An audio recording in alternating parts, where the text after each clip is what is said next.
Shalom Bapak Ibu dan saudara-saudara serta anak-anak yang dikasihi Tuhan Yesus.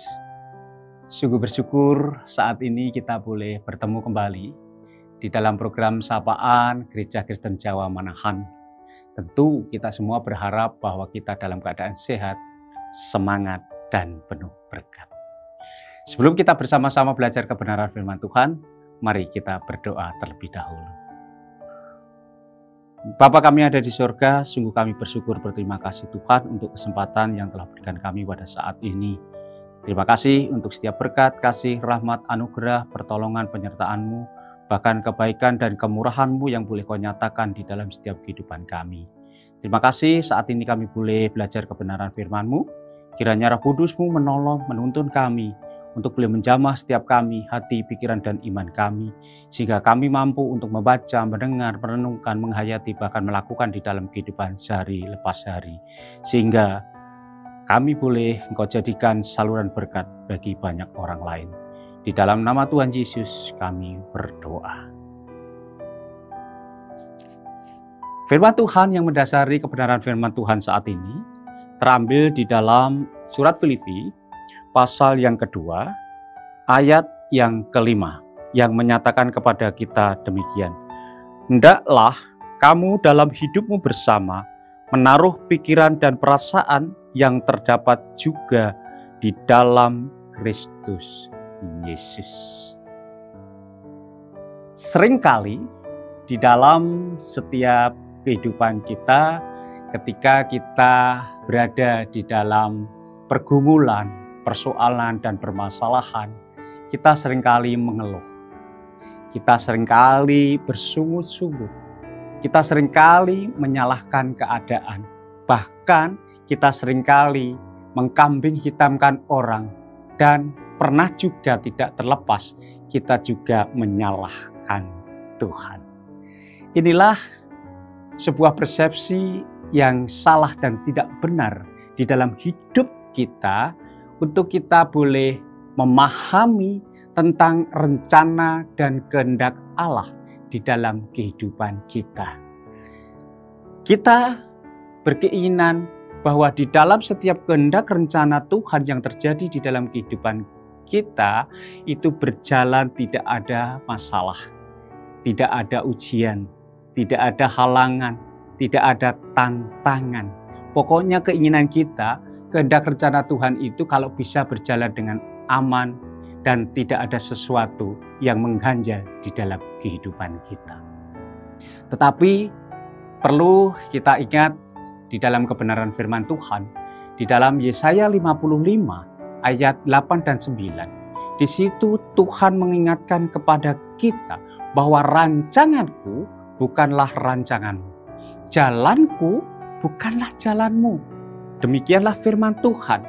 Setinggi langit di atas bumi, demikian jauhnya rancanganku terhadap rancanganmu dan jalanmu terhadap jalanmu.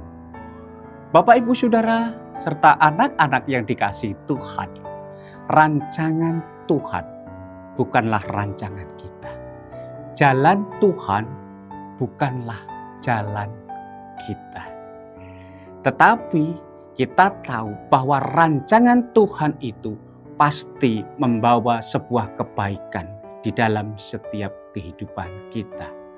Memang di dalam pelaksanaan kehidupan kita, kehendak dan rencana Tuhan itu tidak berjalan seperti apa yang kita harapkan, tidak berjalan seperti apa yang kita pikirkan, kita bayangkan. Tetapi sebagai umat yang percaya kepada Tuhan, tugas kita adalah menundukkan diri dan percaya sepenuhnya pada rencana dan kehendak Allah itu. Sebab di dalam proses kehendak dan rencana Allah ada sebuah proses pembentukan dan waktu yang Tuhan inginkan di dalam kehidupan kita, sehingga nantinya Tuhan membuat segala sesuatu indah pada waktunya. Di dalam Pengkhotbah 3 ayat 11. Nah, agar kita mampu kuat di dalam memasuki kehendak dan rencana Tuhan dan berjalan bersamanya, maka firman Tuhan melalui surat Filipi ini mengingatkan kepada kita bahwa mari kita selaraskan pikiran dan perasaan kita di dalam Kristus. Di dalam Kristus ada sebuah penundukan diri untuk menaklukkan kehendak kita. Ada sebuah kerendahan hati yang harus ada di dalam setiap kita. Ada kasih, ada belas kasihan, ada sebuah ketaatan dan pengorbanan yang harus kita lakukan. Sehingga ketika kita menempatkan pikiran dan perasaan kita sesuai dengan apa yang ada di dalam Kristus, maka kita akan mampu untuk meresponi setiap apa yang Tuhan berikan kepada kita itu dengan respon baik dan benar serta dengan ucapan syukur. Dengan mempunyai pikiran dan perasaan di dalam Kristus, kita bersepakat dengan Tuhan bahwa kita mampu dan mau untuk menaklukkan diri kita, apa yang menjadi kehendak diri pribadi kita, agar selaras dengan kehendak dan rencana Tuhan. Bapak, Ibu, dan saudara-saudara serta anak-anak yang dikasihi Tuhan, rencana dan kehendak Tuhan itu pasti terlaksana di dalam kehidupan kita.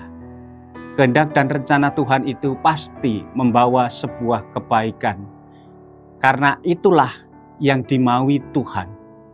Kehendak dan rencana Tuhan pasti sesuai dengan rencana dan karya awal di dalam penciptaan umat manusia.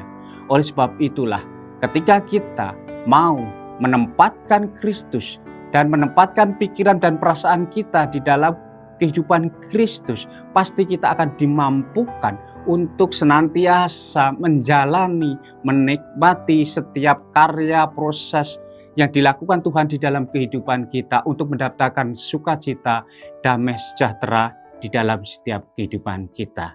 Selamat untuk memapaki rencana kehendak Allah di dalam kehidupan kita. Tuhan memberkati kita. Amin.